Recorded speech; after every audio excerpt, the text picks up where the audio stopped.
બનાવવાના છે તે છે તે આપણે પૂરણપૂરી બનાવવાના છે તે કઈ રીતના બનાવી તે હું તમને બતાવવાનું છું, જેથી કરીને બ્લોગમાં કન્ટિન્યુ રહેજો અને નવા હોય તો ચેનલને સબસ્ક્રાઇબ કરી દેજો, લાઈક કરી દેજો, શેર કરી દેજો અને કોમેન્ટમાં બતાવજો કે તમને આ વિડીયો કેવો લાગે છે।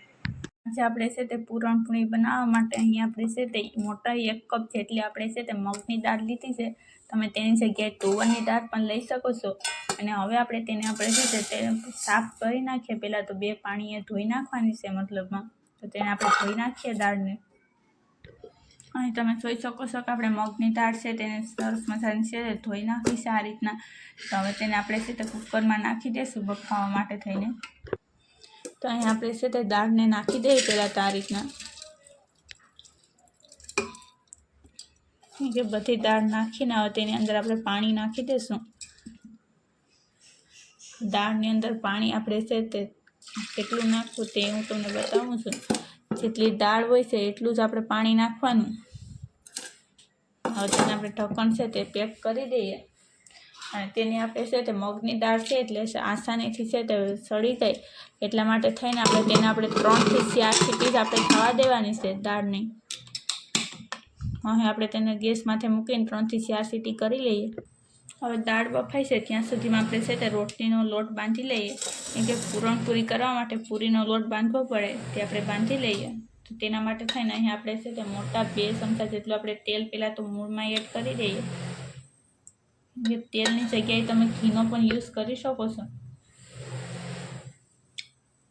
અહીં આપણે છે તે તેલ નાખી દીધું છે મોટા 2 ચમચા, તો તેને સરસ મજાનું મિક્સ કરી લઈએ આ રીતના। અહીં આપણે મૂળ છે તે એવું દેવાનું કે જે આપણે છે તે મૂળ દીધા બાદ તેને આપણે આ રીતના કરીએ છીએ તો બધો લોટ ભેગો થઈ જાય છે। તો આપણું પરફેક્ટ મૂળ દેવાઈ ગયું છે। તો તેને આપણે પાણીએથી છે તે લોટ બાંધી લેવાનો। રીતના થોડું થોડું પાણી નાખતું જવાનું, લોટ બાંધતો જવાનો, કેમ કે એક સાથે બધું પાણી નથી નાખી દેવાનું, જેથી કરીને લોટ છે તે ઢીલો થઈ જાય। તો આપણે છે તે મીડિયમ લોટ બાંધવાનો છે। તો આ રીતના થોડું થોડું પાણી નાખીને લોટ બાંધી લઈએ। અહીં તમે જોઈ શકો છો કે આપણે છે તે સરસ મજાનો આ રીતના આપણે લોટ બાંધી લીધો છે। હવે તોય છતાં ફરી આપણે છે તેની ઉપર આપણે તેલ લગાવી દઈશું થોડું આ રીતના। હવે તેને આપણે સરસ મજાનું મિક્સ કરી લઈએ લોટ સાથે તેલને, એટલે એકદમ સરસ મજાનો લોટ થઈ જાય। હવે તમે જોઈ શકો છો કે આપણો લોટ છે તે એકદમ સરસ મજાનો મથાઈ ગયો છે ને બંધાઈ ગયો છે આ રીતના, કેમ કે આપણે મીડિયમ જ લોટ બાંધવાનો છે, એકદમ ઓલો નથી બાંધવાનો કઠણ કે નથી ઢીલો બાંધવાનો। તો હવે છે તેને આપણે છે તે ઢાંકીને રહેવા દઈએ। આપણે 10 મિનિટ માટે રેસ્ટ થવા દઈએ કે આપણે આગળની પ્રોસેસ કરી નાખીએ જે આપણે દાળ બાફવા મૂકી હતી તેની।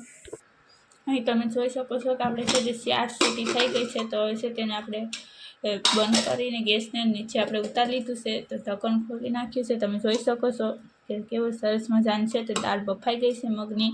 તો તેને આપણે એક બાઉલમાં કાઢી લઈશું। પહેલાં તો અહીં આપણે દાળને છે તે કાઢી લઈએ આ રીતે।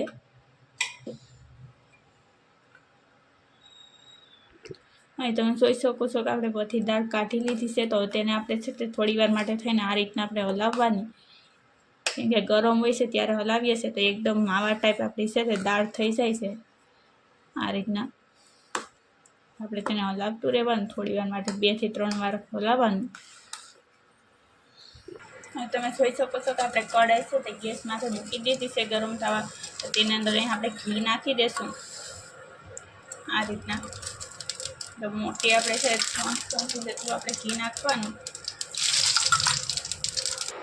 તમે જોઈ શકો છો કે આપણે ઘી નાખી દીધું છે ને તે પણ આપણે ગરમ થઈ ગયું છે ઘી પણ। તો તેની અંદર અહીં આપણે છે તે દાળ નાખવાની છે। તો ગેસને પહેલાં સ્લો કરીને હવે આપણે જે દાળ છે તે બાફીને રાખી છે તે નાખી દઈએ, મગની દાળ।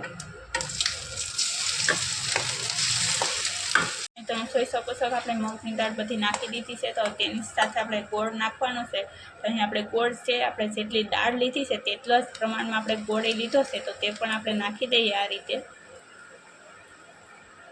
કેમ કે ઘણા લોકોને છે તે મીઠું છે તે મિષ્ટાન ઓછું ખાતા હોય તો તે ગોળ ઓછો પણ નાખી શકે છે। અને આપણે ગોળ નાખી દીધો છે તો તેને સારી રીતના મિક્સ કરી લઈએ આ રીતે, અને તેને શેકાવા દઈએ સરસ મજાનું ઘીની સાથે। અહીં તમે જોઈ શકો છો કે આપણું છે તે સરસ મજાનું ગોળ અને છે તે દાળની સાથે મિક્સ થઈ ગયું છે અને શેકાઈ પણ ગયું છે, એકદમ શીરા ટાઈપ થઈ ગયું છે આ રીતનું. તો હવે છે તેને આપણે છે તે ગેસને આપણે ઓફ કરી દઈશું અને તેને આપણે નીચે ઉતારી લઈએ. અહીં તમે જોઈ શકો છો આપણે તેને નીચે ઉતારી લીધું છે. તો હવે છે તેને ઠંડુ થવા દઈએ. ત્યાં સુધીમાં આપણે લોટ છે તેને તમે જોઈ શકો છો એકદમ સરસ મજાનો થઈ ગયો છે, પૂનમાં આવી ગયો છે. તો તેની અંદર આપણે છે તે એક નાની સાઈઝનો આપણે લુવો લેવાનો છે આ રીતના.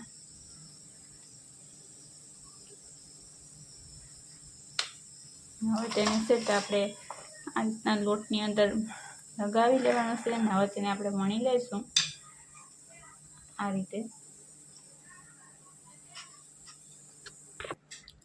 અહીં તમે જોઈ શકો છો કે આપણે છે તે રોટલી છે તે આ રીતના આપણે વણી નાખી છે નાની સાઈઝની.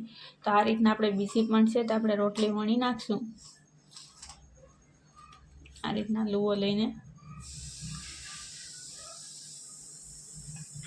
અહીં તમે જોઈ શકો છો કે આપણે આ રીતના છે તે રોટલી વણી નાખી છે. તો તેની અંદર અહીં આપણે છે તે આપણે જે શીરો બનાવીને રાખ્યો છે તે લગાવી દેવાનો છે આ રીતના. તેને આપણે હાથની મદદથી સરખો કરી નાખવાનો છે કે જેથી કરીને છે તે બધામાં છે તે ફેલાઈ જાય આ રીતના. અહીં તમે જોઈ શકો છો કે આપણે સરસ મસાલો છે તે લગાવી દીધો છે. જે આપણે શીરો બનાવીને રાખ્યો હતો તે ગોળનો ને તે. તો હવે તેના ઉપર અહીં આપણે આ રીતના આપણે રોટલી લગાવી દેવાની જે બીજી આપણે રોટલી બનાવીને રાખી છે તે. અને હવે તેને ફરી પાછી આપણે વણી નાખવાની છે આ રીતના કે જેથી કરીને છે તે પડ નોખું ના પડે એટલા માટે.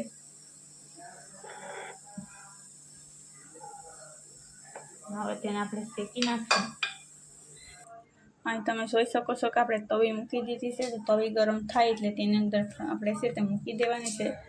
જે અહીં આપણે છે તે પૂરણપૂરી બનાવીને રેડી કરી છે તે આપણે આ રીતના મૂકી દીધી છે. તો તેને આપણે થવા દઈશું થોડી વાર માટે. પછી તેને આપણે પલટાવી નાખશું.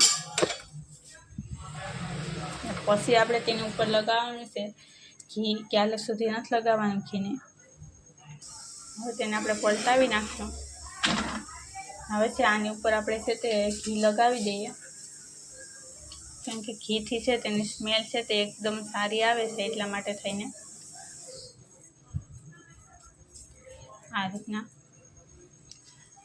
આ રીતના પૂરણપૂરી બનાવો છો તો એકદમ ટેસ્ટી આવીને જે લોકો નહીં ખાતા હોય તે પણ છે તે ખાવા માંડી જશે પૂરણપૂરી. હવે તેને ફરી પાછું આપણે પડને પલટાવી નાખશું આ રીતે.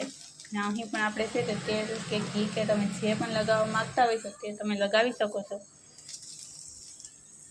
હવે તેને આપણે પલટાવી નાખીએ. અહીં તમે જોઈ શકો છો કે આપણે છે તે રેડી થઈ ગઈ છે તે પૂરણપૂરી. તો તેને આપણે છે તે નીચે ઉતારી લઈશું એક પ્લેટની અંદર. અહીં તમે જોઈ શકો છો તેને આપણે છે તે એક પ્લેટની અંદર કાઢી લઈએ આ રીતના. હવે તેની ઉપર આપણે ઘી લગાવી દઈશું ફરી. હવે આપણે તેની ઉપર પણ આપણે છે તે આ રીતના આપણે ઘી લગાવી દઈશું જેથી કરીને છે તે એકદમ સરસ મજાનો છે તે ફ્લેવર આવી જાય ઘીનો આ રીતના. અને તમે જોઈ શકો છો કે જોતાં જ છે તે ખાવાનું મન થઈ જાય છે તેવી જ આપણી પૂરણપૂરી બને છે. તો આપણે આ રીતના આપણે બધી પૂરણપૂરી બનાવી નાખીએ. અહીંયા પણ તમે જોઈ શકો છો કેવો સરસ મજાનો માવો પણ રેડી કરીને આપણે ભરી દીધો છે. તો એનો પણ એકદમ ટેસ્ટ આવે છે. આ રીતના આપણે બધી બનાવી નાખીએ. અહીં તમે જોઈ શકો છો કે આપણે છે તે પૂરણપૂરી બનાવી નાખી છે આ રીતના આપણે બધી. અહીં છે તે એકદમ સરસ મજાની છે તે આપણે પૂરણપૂરી બની ગઈ છે આ રીતના. અંદર તમે જોઈ શકો છો પૂરણપૂરીનો માવો ભરેલો છે કેવી સરસ મજાની બની ગઈ છે. તેને આપણે ઘી સાથે સર્વ કરવાની છે. તો તમે પણ ચોક્કસ બનાવજો. નવા હોય તો ચેનલને સબસ્ક્રાઈબ કરી દેજો, લાઇક કરી દેજો, શેર કરી દેજો. કોમેન્ટમાં બતાવજો કે તમને આ રેસીપી કેવી લાગી છે તે.